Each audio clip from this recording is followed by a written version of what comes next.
कौरवों का कपट। महाभारत। खंडवा वन के दहन के समय अर्जुन ने मैं दानव को अभय दान दे दिया था। इससे कृतज्ञ होकर मैं दानव ने अर्जुन से कहा, हे कुंती नंदन, आपने मेरे प्राणों की रक्षा की है, अतः आप आज्ञा दें, मैं आपकी क्या सेवा करूं। अर्जुन ने उत्तर दिया, मैं किसी बदले की भावना से उपकार नहीं करता, किंतु यदि तुम्हारे अंदर सेवा भावना है तो तुम श्री कृष्ण की सेवा करो। मायासुर के द्वारा किसी प्रकार की सेवा की आज्ञा मांगने पर श्री कृष्ण ने उससे कहा मायासुर के द्वारा किसी प्रकार की सेवा की आज्ञा मांगने पर श्री कृष्ण ने उससे कहा, हे दैत्य श्रेष्ठ, तुम युधिष्ठिर की सभा हेतु ऐसे सभा भवन का निर्माण करो जैसा कि इस पृथ्वी पर अभी तक न निर्मित हुआ हो।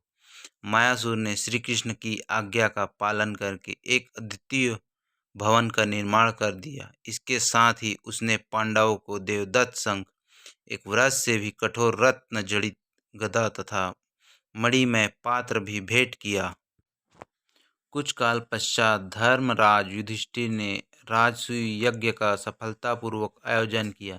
इस यज्ञ के आयोजन के पहले ही भीम द्वारा जरासंध का एक एवं यज्ञ के दौरान श्री कृष्ण द्वारा शिशुपाल का वध हुआ। यज्ञ के समाप्त हो जाने के बाद भी कौरव दुर्योधन आदि अन्य भाइयों के साथ युधिष्ठिर के अतिथि बने रहे। एक दिन दुर्योधन ने मैं दानव के द्वारा निर्मित राजसभा को देखने की इच्छा प्रदर्शित की, जिसे युधिष्ठिर ने सहर्ष स्वीकार किया।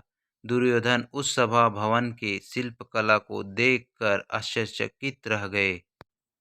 मैं दानव ने उस सभा भवन का निर्माण इस प्रकार से किया था कि वहां पर अनेक प्रकार के भ्रम उत्पन्न हो जाते थे, जैसे कि स्थल के स्थान पर जल, जल के स्थान पर स्थल, द्वार के स्थान पर दीवार तथा दीवार के स्थान पर द्वार दृष्टिगत होता था। दुर्योधन को भी उस भवन के अनेक स्थानों में भ्रम हुआ, जिस कारण उसे कई बार पांडवों आदि का उपहास का पात्र बनना पड़ा। यहाँ तक कि उसका उपहास करते हुए द्रौपदी ने यह भी कह दिया कि अंधों के पुत्र अंधे ही होते हैं।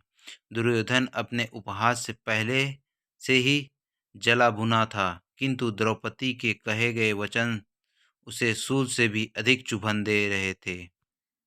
हस्तिनापुर लौटते समय शाकुनी ने दुर्योधन से कहा, भांजे, इंद्रप्रस्थ के सभा भवन में तुम्हारा जो अपमान हुआ है उससे मुझे अत्यंत दुख हुआ है। तुम यदि अपने इस अपमान का प्रतिशोध लेना चाहते हो तो अपने पिता धृतराष्ट्र से अनुमति लेकर युधिष्ठिर को धूर्त जुआ खेलने के लिए आमंत्रित कर लो। युधिष्ठिर धूत क्रीड़ा का प्रेमी है, अतः वह तुम्हारे नियंत्रण पर अवश्य ही आएगा, और तुम जो जानते ही हो कि पासे के खेल में मुझ पर विजय पाने वाला त्रिलोक में भी कोई नहीं है। पासे के दांव में हम पांडवों का सब कुछ जीतकर उन्हें पुनः दरिद्र बना देंगे। हस्तिनापुर पहुंचकर दुर्योधन सीधे अपने पिता धृतराष्ट्र के पास गया और उन्होंने अपने अपमान के विषय में विस्तार पूर्वक बताकर अपनी तथा मामा शकुनी की योजना के विषय में भी बताया। उसने युधिष्ठिर को धूत क्रीड़ा के लिए आमंत्रित करने की अनुमति भी मांगी। थोड़ा बहुत आनाकानी करने के पश्चात धृतराष्ट्र ने दुर्योधन को अपनी अनुमति दे दी। युधिष्ठिर को उनके भाइयों तथा द्रौपदी के साथ हस्तिनापुर बुलवा लिया गया। अवसर पाकर दुर्योधन ने युधिष्ठिर के साथ धूत क्रीड़ा का प्रस्ताव रखा, जिसे युधिष्ठिर ने स्वीकार कर लिया। पासे का खेल आरंभ हुआ। दुर्योधन की ओर से मामा शकुनी पासे फेंकने लगे। युधिष्ठिर जो कुछ भी दांव पर लगाते थे उसे हार जाते थे। अपना समस्त राज्य तक हार जाने के बाद युधिष्ठिर ने अपने भाइयों को भी दांव पर लगा दिया और शकुनी धूर्तता करके इस दांव को भी जीत गया। यह देखकर भीष्म, द्रोणाचार्य, विदुर आदि ने इस जुए का बंद कराने का प्रयास किया, किंतु असफल रहे। अब युधिष्ठिर ने स्वयं अपने आप को भी दांव पर लगा दिया और शकुनी की धूर्तता से फिर हार गए।